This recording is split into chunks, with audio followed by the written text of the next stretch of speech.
Fala pra gente, eu acho que, como começou esse projeto, né? Como surgiu essa ideia, né? E fala um pouquinho de você também, porque é super curioso que, né? A gente tava conversando aqui antes, meninas. Conta pras meninas. Bom, assim, a minha formação não é na área, é em física, mas como eu até te falei, para quem estuda os fenômenos da física, os fenômenos do corpo tá fácil. Apesar que não foi tão fácil, né? Você então, disse. Não foi tão fácil porque a gente tem pouquíssimo conhecimento sobre o clitóris, que foi descoberto na anatomia moderna só em 1998. Então, assim, foi ontem, né? Pensar... 98? 98, ó. Ontem. Gente, quando eu nasci não sabiam disso. Você não tinha clitóris quando você nasceu. Eu nasci sem clitóris também. A maioria do pessoal que tá vendo não nasceu sem clitóris. Porque antes só se sabia disso. O que a gente tinha era essa pontinha aqui. Tanto que você, abrindo hoje o Grey's Anatomy, que é a bíblia da medicina, e olha lá, vai ter toda a descrição detalhada sobre o sistema peniano, mas sobre o clitóris, a glande, né? Então, mas por quê? Por quê? Porque nunca se soube? Sim, se soube. Lá na Grécia Antiga, Hipócrates já tinha descoberto que existia o clitóris. Mas daí ele falou assim, bom, existe essa pontinha aqui. Ao estimular, a mulher tem... Não se falava nem em orgasmo, nem em prazer, mas tinha uma alegria. Uma malemolência ali, uma malemolência. Uma excitação. E por um breve tempo histórico, se acreditou que se estimulando o clitóris, facilitaria a reprodução. A mulher engravidaria mais fácil. Então, assim, por este breve momento histórico, foi-se incentivado a se estimular o clitóris. Mas quando descobriram que não tinha correlação, né, a reprodução com o prazer, aí caiu totalmente no esquecimento. Aí a gente se ferrou de novo. Exatamente. Aí voltou na história em algumas pinceladas, assim, mas com força realmente na medicina moderna, que, assim... Até estava rindo de tristeza, né? Mas existem mais artigos científicos sobre calvície do que sobre endometriose, por exemplo, né? Então, sim, você pode ligar a TV ao meio-dia e ver uma propaganda para uma clínica de disfunção erétil masculina, mas a gente não pode falar de prazer feminino. Então, assim, essa discrepância social que a gente sabe, por conta de machismo e tudo mais, acabou acarretando também no nosso prazer, que vem, basicamente, não só do clitóris, mas... Como existem poucos estudos, a gente diz que hoje a função principal dele é dar prazer, mas como a gente não é peça solta, acho que tem mais ainda a descobrir aí. Mas hoje a gente sabe que a função principal é essa. E por que nasceu o Meu Clitóris, Minhas Regras, né? A gente não tinha Google, a gente tinha a Barça. Nossa! Puxei, né? Lavoisier. Agora eu puxei, né?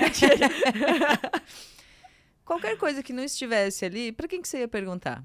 Eu até perguntei para minha ginecologista, quando eu sinto prazer ou quando tenho orgasmo, tem alguma coisa que eu sinto diferente ali, mas ela, não, tá tudo normal. Só que na cabeça de alguém que não tem outras referências, eu tenho algum problema. Então, eu tô sentindo alguma coisa que ninguém tem. Então, tenho algum problema. Tem alguma coisa de errado comigo, meu corpo fazia exame, não, tá tudo normal. Então, foi por uma questão pessoal Uma dor mesmo. pessoal. E daí, só no final de 2017... Isso... novembro de 2017, que foi a primeira vez que eu vi um clitóris assim, completo. Porque, mais uma vez, a medicina só conhece essa cabecinha aqui. E tudo isso daqui é o que eu descobri naquele dia. Então, assim, blum, na hora, fez um download na minha cabeça. Nossa, então faz total sentido. O que eu tava sentindo de errado, que não era errado, era essa região aqui dos bulbos, né, juntos do assoalho pélvico. Então, tava tudo bem com o meu corpo. E naquele momento, assim, nossa, aquele alívio de, nossa, tá tudo bem, eu sou normal, todas as paranoias caíram por terra. Aí eu entendi, enfiei na minha cabeça, né, que a minha missão era espalhar a palavra do clitóris. E, assim, uma agonia de tantos anos, resolvida com uma simples informação, eu penso que outras pessoas também podem ter as mesmas questões, sabe? Uma outra coisa muito simples que eu também reforço, assim, Polly, eu tive uma vida inteira de recorrência, de candidíase de recorrência, infecção urinária, uma vida inteira. Aos 36 anos, que uma ginecologista falou o básico, você não lava dentro do canal vaginal. Dentro? Dentro. Agora eu fiquei meio... Dentro. A gente não lava, porque o canal vaginal ele é autolimpante, né? Ele solta a sua lubrificação. E na minha cabeça, como ele tem bactérias, tem que lavar com o sabonete que mata 99,9% das bactérias. Eu lavava por dentro. Ah, entendi. E não pode. Não é. pode, porque a gente está tirando a sua produção Sim. natural. Então, uma vida inteira por algo que minha mãe também não sabia, não tinha quem me informasse isso, e nem uma ginecologista, em todas as vezes que eu fui, que elas me mandaram aplicar pomada, falaram assim, tá, mas como é que é a sua higiene? Tipo, eu lavava em excesso, então tirava toda a proteção e estava sempre voltando na gineco, em uma, em outra. E só aos 36 anos, ou seja, uma vida inteira passando por um problema que foi resolvido com uma informação. Muito simples. Gente, que legal. É legal assim, É, né? que ótimo ter Que descoberto, ótimo mas que ter triste. Exato. Não, mas, pô... agora eu tô curiosa. Como que você descobriu isso? Porque você demorou tanto tempo, né? Sim. Foi uma médica? Foi algum... Foi um curso de especialização, de pós em sexualidade humana, aqui em São Paulo, que ela estava distribuindo para os alunos um chaveirinho de clitóris. Aí eu falei, nossa, que incrível, preciso fazer isso. Aí eu comecei a desenvolver em biscuit mesmo na época, daí com as pessoas que eu já conhecia dentro do mercado de sexualidade, sex shop, fui desenvolvendo, vendo também com os profissionais o que dá para melhorar, o que existe de informação, o que a gente precisa saber e repassar, né? E daí foi desenvolvendo nesses 5 anos, acho que é isso. 7, 18, 19, 20, 21, 22, 23... Ixi, mais já. Um pouco mais. Passou um pouquinho mais. Então, assim, Caramba, e que ainda legal. estamos em 2025 com muitos mitos, muitos tabus, muitas questões ao redor de algo que poderia ser muito mais simples se a gente já tivesse aprendido lá atrás também, né? Sim. Mas o que a gente estava falando antes aqui também. Sempre dá tempo de correr atrás. Porque a informação que a minha mãe não teve para me passar, hoje é minha obrigação conversar com ela. E a gente poder sentar nas mesas e conversar com a amiga, com a prima, com a colega. Porque enquanto os homens se juntam para falar de sexo e falam um monte de bobrinha, um monte de mentira, um monte de vantagem, não é? Eu sei que é. A gente não fala por medo da própria amiga julgar. Ah, eu não vou falar porque ela vai me julgar, vai me chamar de, sei lá, de vagabunda ou vai me chamar de estranha. Esse medo de julgamento, né? Que a gente precisa realmente, a tal da sororidade, se juntar, mas vamos falar, vamos perguntar pra minha médica falou isso, compartilha com as suas amigas, sabe? Gente, eu vou aproveitar aqui, eu vou contar uma breve história, gente. Que, em uma situação, uma prima minha estava vendendo produtos sex shop. E aí, minhas tias todas, a minha família tem muitas tias, muitas mulheres, estavam todas lá no quarto. Nossa, eu lembro até hoje, eu dou muita risada. Estavam todas no quarto, né, olhando as coisas, tal, não sei o quê. Nisso, minha avó chega, que não está mais entre nós. Mas minha avó chega e elas, ô vó, vai pra lá, não sei o quê, estão vendo uns negócios aqui. Ela, isso aí? Isso aí já usei. Isso aqui é bom, isso aqui é ruim. Toma! Na época, ela tinha, sei lá, 80 anos. Mas foi muito engraçado. E eu lembro que uma das minhas tias ficou assim, ó. Tipo, abismada. Porque ela tava tentando esconder. E a minha avó, isso daí, esse aqui já foi, esse aqui é ruim, sabe esse aqui mais é que bom. tu. Já é. Nossa, então, você falando disso, né? E aí, nesse caso, né?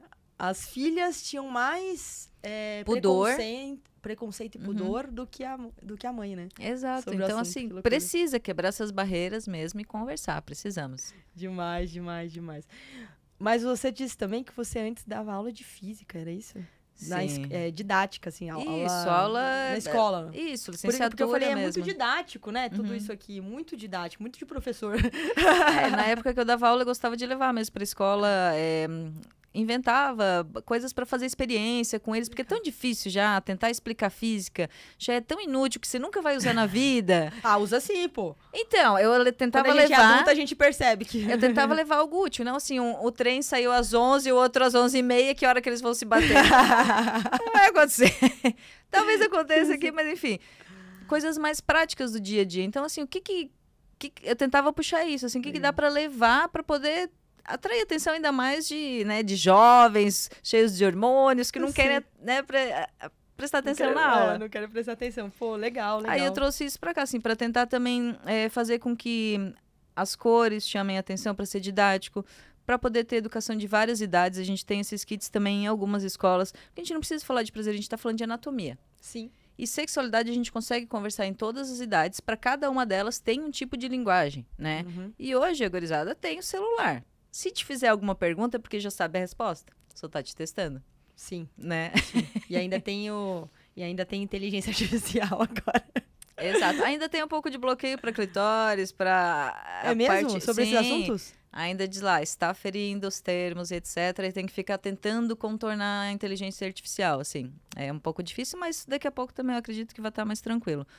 Mas Pô, que legal. é isso, e outra coisa também que a gente fez já algumas edições foram peças didáticas para pessoas com deficiência visual, com texturas, para poder dar aula. Isso a gente fez durante a pandemia. Que bacana. Que daí estava todo mundo ilhado, foi enviada uma peça para cada pessoa da oficina, e daí a gente fez online, via áudio, com os toques, texturizados, isso é bem interessante, né? Que legal, que bacana. Poxa, muito legal.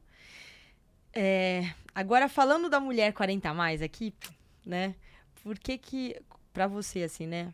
Porque é tão importante falar de sexualidade e saúde íntima pra mulher 40 a mais? Tirando essa questão, né, também dos tabus, né, do preconceito, mas o que mais? Porque finalmente, agora que as mulheres têm o seu dinheiro, elas podem comprar o seu vibrador, elas podem gozar, elas podem ter a sua autonomia.